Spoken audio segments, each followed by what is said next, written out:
And then next, I think Jesus says something really significant. If you notice, we call ourselves disciples of Christ, but there's nobody that we're all following around in a line. If Jesus were here, I don't think all the millions of Christians in the world would all be like following around in a giant crowd, We don't even do that with our spiritual teachers and mentors. Why not? Because they won't deal with it. I think it's been here Jesus redefines what it looks like to be his disciple. And I really think that it reflects the concepts we've been talking about in our congregation this semester. The ideas of learning, living, and sharing the word. He says that the disciples should go out and teach them to observe all that I commanded you. They've been with him. They've learned, they've wrestled, they've questioned. They know his teachings. So now it's time for them to go out so that others can learn and begin to follow. Learn the word. He says, "Lo, I am with you always, even until the end of the age. Even if I am not here in body, I am still here with you internally, in your spirit, in the spirit of creation. You are still following me, because I am with you always." Live the word. And we come to share. Go out and make disciples of all nations, baptizing them in the name of the Father, the Son, and the Holy Spirit. I think that the connection here between making disciples and baptism is an important one for us to know. What is baptism? What does it symbolize? It's a recognition of remembrance of the grace of God, how the grace of God came into the broken places in our lives and renewed them, transformed our lives, and made them whole again. It's both our individual story of renewal and it's our collective story of renewal as believers.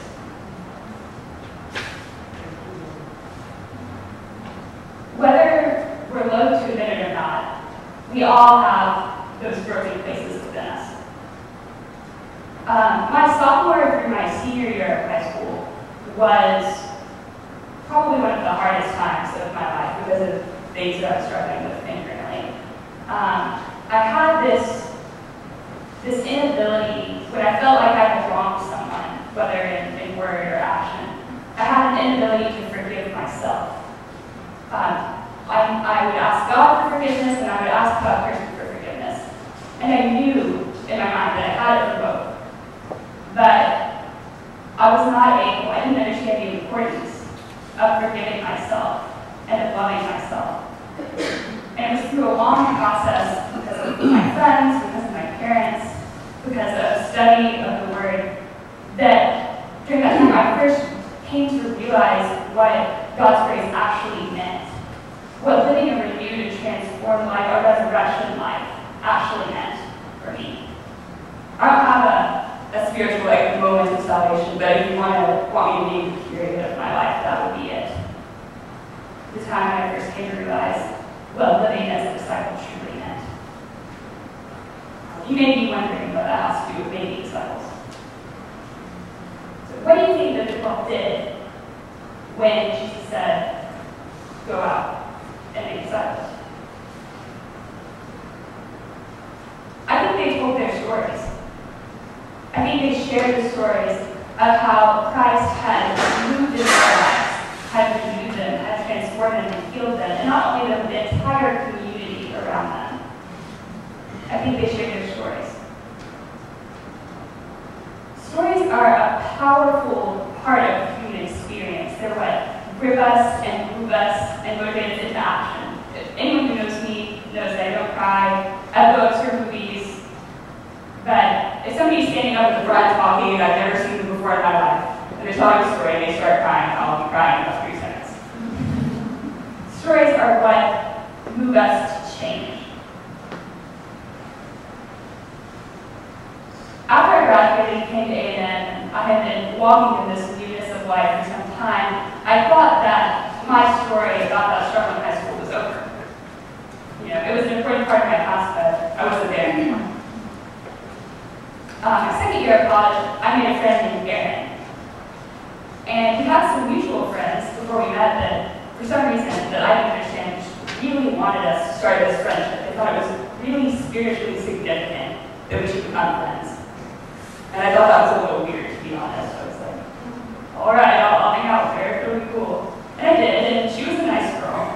And I didn't really understand why they had felt so moved that we should come to know one another. I didn't understand until about a year later, when we were hanging out one night and talking about something entirely random, about scrapbooking or something. And I knew that she had been going through some trials in her own life. She had been going through counseling, and I didn't know why. But as we sat there and talked just about everyday things, she began to spill out her heart to me and tell me how she had been feeling so dark and isolated, and about how she felt that while she was able to extend grace to other people who had wronged her, she couldn't find it within herself to give herself any grace. And it was tearing her life apart. It was tearing all her relationships apart. She did not know what to do. And I was totally blown away by God, because I saw myself as I had been exactly 2 years previously. Through that experience, God was able to use what I had gone through in my life to teach her about renewal, about grace, the knowledge that she was not alone. There were other people who felt the way she did, and that she too could experience and walk in a transformed life, that this was not the end.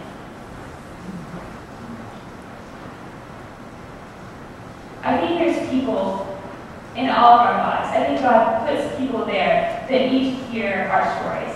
I think there are people in your life today that need to hear your voice specifically, to let them know that they too can be transformed. The book of 1 Peter tells us to always be ready to give an account for the hope that is in us. I think that in order to be a disciple, to make disciples, we have to be ready and we have to be willing to go out and share our stories. We've been calling this series the 7 Final Days of Jesus. But I don't think that they really are. Because if this passage that we come to, if this is the final day, then why are we all here? Why are we sitting here, and why am I talking to you, and why are we reading this?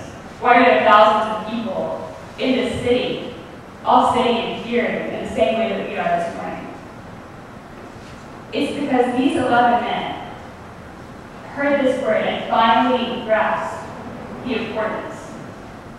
They understood at last that in order to truly be disciples, to truly be followers, they would have to go out and make disciples. So now it's your turn. You've heard the same word that they heard 2,000 years ago. They are the reason you are here today. So now it's your turn to identify those broken places in your life where Christ has healed you. To be ready to go out into the world and make disciples through the sharing of your story of renewal.